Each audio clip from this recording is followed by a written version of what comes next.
오늘은 고난, 구원의 또 다른 이름, 고난이라고 하는 제목의 말씀을 오전에 이어 오후에도 이렇게 드리도록 하겠습니다. 일반 사회에서는 그렇게 말하더라고요.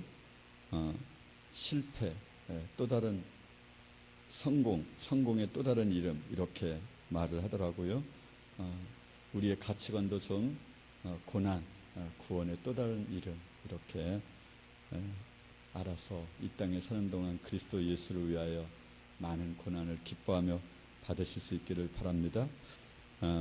바울은 고난에 참여하는 이유를 나는 부활에 이르기 위하여, 여기서 말하는 부활은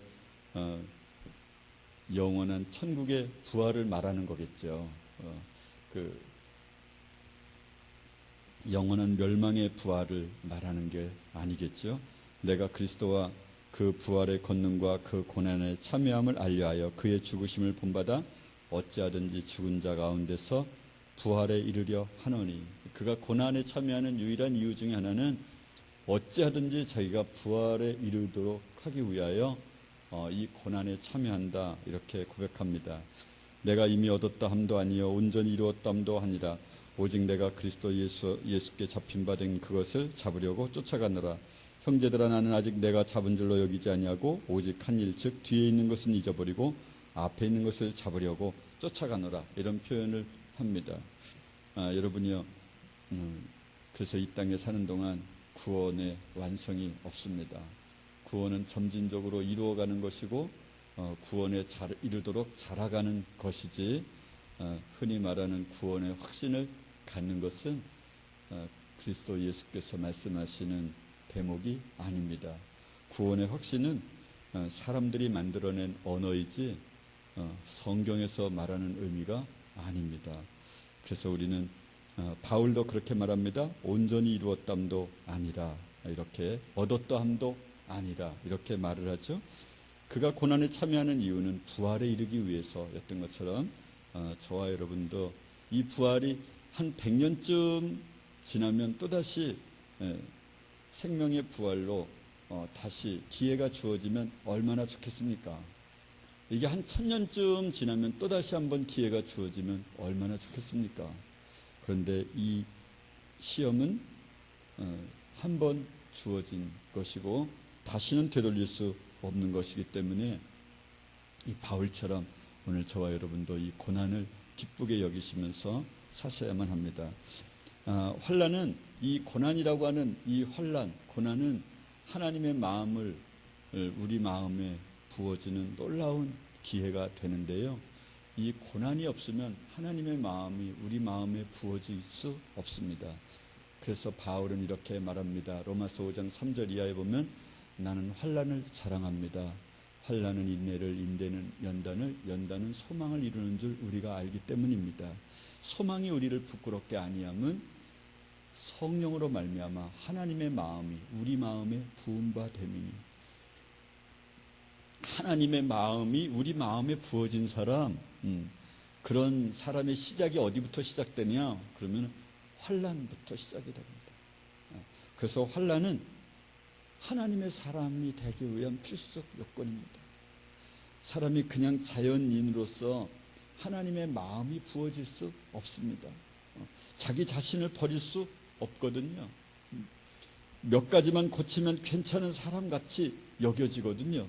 그래서 이 고난은 우리 인생 가운데 끊임없이 있어질 것이고 앞으로 점점점 더 많아져서 결국에는 어떤 시험도 더 이상 시험이라고 여겨지지 않을 때까지 그렇게 우리는 이 땅에서 시험을 당할 것입니다. 고난 당할 것이다 말입니다. 고난은 우리를 온전케 합니다. 모든 은혜의 하나님 곧 그리스도 안에서 너희를 부르사 자기의 영원한 영광에 들어가게 하시니가 잠깐 고난을 받은 너희를 한 100년은 잠깐이에요. 영원한 시간에 비하면 잠깐이죠. 잠깐 고난을 받은 너희를 친히 온전케 하시며, 고난을 받으면 하나님께서 우리를 친히 온전케 하십니다. 그 다음에 굳게 하시며 강하게 하시며 털을 견고케 하시리라. 어떻게 하면? 잠깐 고난을 받는 우리를 견고하게 하시고 강하게 하시고 온전케 하신다는 겁니다. 하나님께서요. 하나님께서 우리를 친히 온전케 하십니다. 할렐루야. 그래서 고난은 우리가 사랑해야 할 덕목입니다. 고난은 구원의 또 다른 이름이기 때문입니다. 하늘나라의 영광을 받기 위하여 고난도 함께 받아야 된다. 또 다른 언어로 이렇게 표현합니다. 자녀이면 또한 후사라는 말은 상속자라는 말이에요.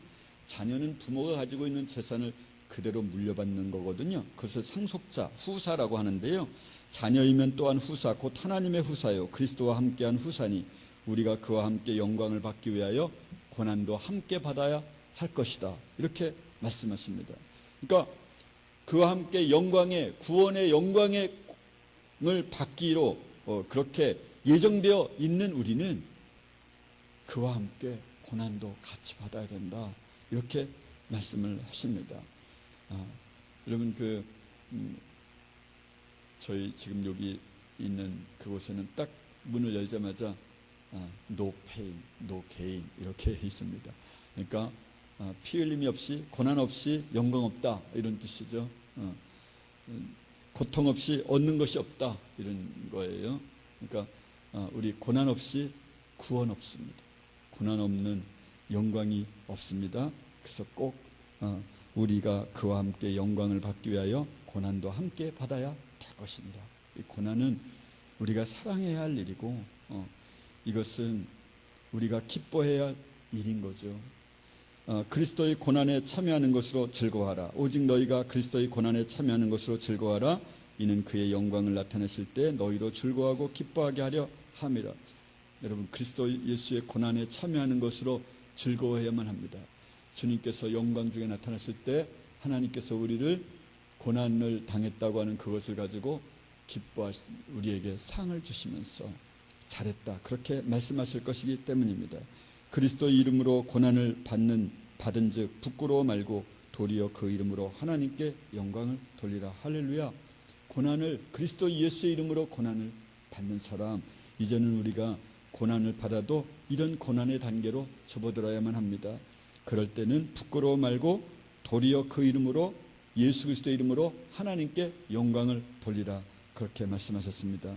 따라서 이제는 그리스도를 위하여 고난을 받아야만 합니다. 비유가 적절하지 않아서 죄송한데요, 인생의 비유가 어떻게 하나님의 말씀을 다 설명할 수 있겠습니까? 말이 안 되는 비유지만 어린 학생들을 위해서 비유를 하나 들어보겠습니다. 얘야, 공부를 하거라. 밤을 새워야 돼. 명절에도 어디를 가면 안 돼. 너의 육체에 좋아하는 것을 금해야 돼. 그리고 공부를 열심히 한 사람일수록 어쩌면 고난을 그렇게 많이 경험할수록 잠 못 자는 고통이 그에게 많이 있을수록 그에게 앞으로 인생 가운데 세상에서 사는 좀 더 잘 사는 그럴 기회가 많아지는 것처럼 우리가 이 땅에서 그리스도의 이름으로 고난을 받으면은 고난이 곧 우리에게 구원을 가져다 주는 것이고 하나님의 영광에 참여할 수 있는 자라고 하는 것을 잊어서는 안 됩니다. 생각컨대 현재의 고난은 장차 우리에게 나타날 영광과 촉히 비교할 수 없도다. 오늘 우리가 이 땅에서 받는 현재의 고난은 장차 하나님께서 우리에게 베푸실 고난, 영광과 촉히 비교 자체가 안 된다는 것이죠. 그래서 이 고난의 길을 잘 걸어가셔야 하고 고난을 오히려 기뻐해야만 합니다. 고난이여 내게 오라, 이렇게 말입니다. 고난을 가지고 울면서 슬퍼하면서 그렇게 지내는 것이 아니라 바울과 실라는 마게도냐 첫 성으로 복음을 전하러 갔습니다. 아시아로 비두니아라고 하는 곳으로 가서 그가 6개월 동안 복음을 전합니다. 그런데 아무런 열매가 없습니다. 어느 날 밤에 잠을 자는데 마게도냐 성 사람 한 사람이 손으로 자신들을 도와주라고 이렇게 손짓을 합니다. 그것을 성령의 음성을 듣고 그는 바울과 실라는 6개월 동안 섬기고 봉사하던 비두니아 성을 떠나서 그는 마게도냐 성으로 갑니다. 마게도냐 첫 성 빌립보에서 말씀을 전하다가 그들은 감옥에 갇히게 됩니다. 성령님이 오라고 말했으면 그러면 열매가 있고 환영을 받고 그랬어야 되는 것 아니겠습니까? 그런데 감옥에 갇혔는데 그때 잘 아시는 것처럼 찬송을 불렀다는 거 아닙니까? 그들은 이 고난이 자신들의 영광을 가져다 주는 일이라고 그렇게 기뻐했습니다. 사도행전 5장 마지막 절 정도쯤 부분에 가면은 그리스도의 이름으로 고난받는 일에 합당한 자로 여기심을 기뻐하면서 공의 앞을 떠났습니다. 아, 내가 그리스도 이름으로 고난을 받아도 되는 거야? 고난을 받는다니 말이 안 돼. 너무도 영광스러운 일이야. 나는 별로 한 것이 없는데 내가 그리스도 이름으로 고난을 받다니 이렇게 기쁠 때가, 이렇게 하면서 합당한 자로 여기심을 기뻐하면서 공의 앞을 떠났던 그런 요한과 바울처럼 저와 여러분도 현재 고난은 장차 나타날 영광과 좋게 비교할 수 없도다. 이 말씀을 마음 가득히 받아서 현재 그리스도 예수를 위한 고난을 늘 받으실 수 있기를 바랍니다. 우리의 잠시 받는 환난에 경한 것이 지극히 크고 영원한 영광에 중한 것을 우리에게 이루게 함이니, 이 환난은 죽을 것만 같고 이 땅에서 도저히 살 수 없을 것만 같은 이런 고난도 사실 알고 보면 영원한 영광에 중한 것에 비하면 너무도 잠깐이고 너무도 경한 것이라는 것이죠. 여러분이요, 저와 여러분이 이런 고난을 기쁘게 받으셔야만 합니다. 가족 가운데서도 이런 고난을 받아야 되고요, 친지 가운데서도 이런 고난을 받아야 되고요, 이런 고난을 기쁘게 받으셔야만 합니다. 왜 유난하게 그렇게 예수를 믿냐, 이런 말을 기쁘게 여기면서, 세상에 내가 이 정도 믿는 것을 사람들은 유난히 믿는다고 나를 박해하고 조롱하고 그러네. 하나님, 나 이 정도 돼서 이렇게 욕먹으면 안 되는데, 이렇게 표현을 하면서 저와 여러분이 살 수 있어야만 합니다. 오전에 읽었던 말씀들처럼 여자들은 자기의 죽은 자를 부활로 받기도 하며, 어떤 이들은 더 좋은 부활을 얻고자 하여 악형을 받되 구차히 면하지 아니하였으며, 이 악형의 종류가 무엇이었습니까?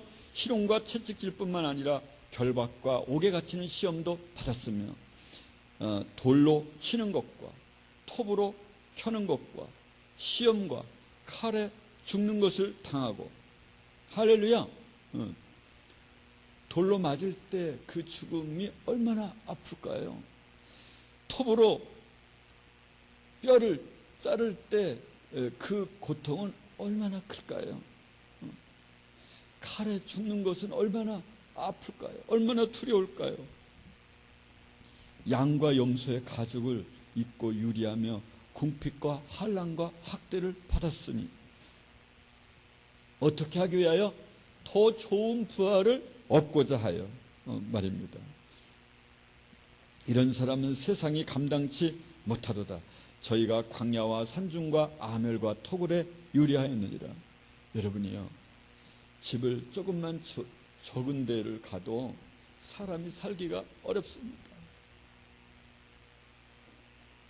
평수가 조금 작으면 그것에서 적응하기가 쉽지 않습니다. 그런데 그들이 광야와 산중과 아멸, 바위 구멍이라는 것이죠, 토굴에서 유리하였느니라. 그러니까 유리하다, 그것은 이제 왔다 갔다 정처 없이 떠돌아다니다, 그런 뜻이거든요.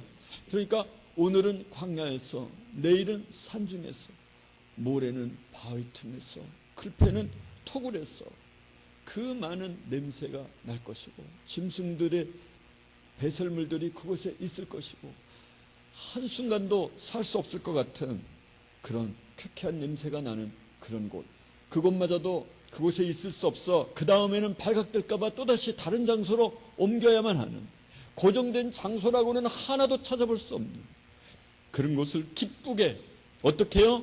더 좋은 부활을 얻고자 하여, 그냥 단순히 구원을 얻는 것 정도 이상을 벗어나서 부활 중에 더 좋은 부활이 어디 있을까, 이렇게 생각하면서 말입니다. 저와 여러분도 인생을, 앞으로 남은 인생을 꼭 그렇게 사셔야만 합니다. 바울과 바나바는 생명을 아끼지 아니하는 자였습니다. 사람을 택하여 우리 주 예수 그리스도의 이름을 위하여 생명을 아끼지 아니하는 자인 우리의 사랑하는 바나바와 바울과 함께 너희에게 보내기를 일치 가결하였노라. 예수 그리스도의 이름을 위하여 생명을 아끼지 아니하는 자, 우리가 사랑하는 바울과 바나바, 이런 호칭을 저와 여러분도 받아야 되지 않겠습니까? 사람이 서로 다른 사람을 생각할 때 우리의 사랑하는 누구 이렇게 말입니다. 그리스도 예수의 이름을 위하여는 생명을 아끼지 아니하는 자 누구, 이렇게 저와 여러분의 이름이 그곳에 있어야 되지 않겠습니까? 우리도 이런 고백을 드릴 수 있어야만 합니다. 우리 중에 누구든지 자기를 위하여 사는 자가 없고 자기를 위하여 죽는 자도 없도다. 우리가 살아도 주를 위하여 살고 죽어도 주를 위하여 죽나니 그러므로 사나 죽으나 우리가 주의 것이로라. 그렇게 말입니다. 할렐루야.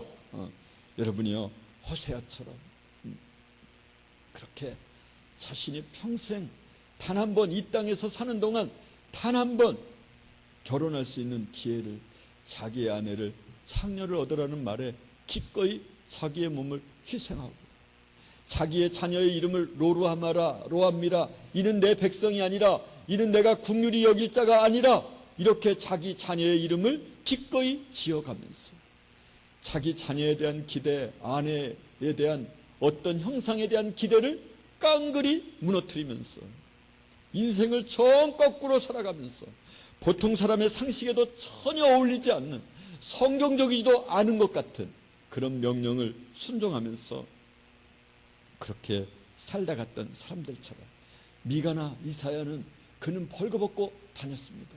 너는 이 세상 사람들, 이 유다, 이 이스라엘 사람들이 그렇게 바벨론에게 온몸이 벗겨졌어. 귀인이나 왕족이나 부녀나 왕비나 할 것 없이 다 벗겨져서 끌려갈 것이다. 그것을 퍼포먼스를 내가 한번 해보지 않겠니?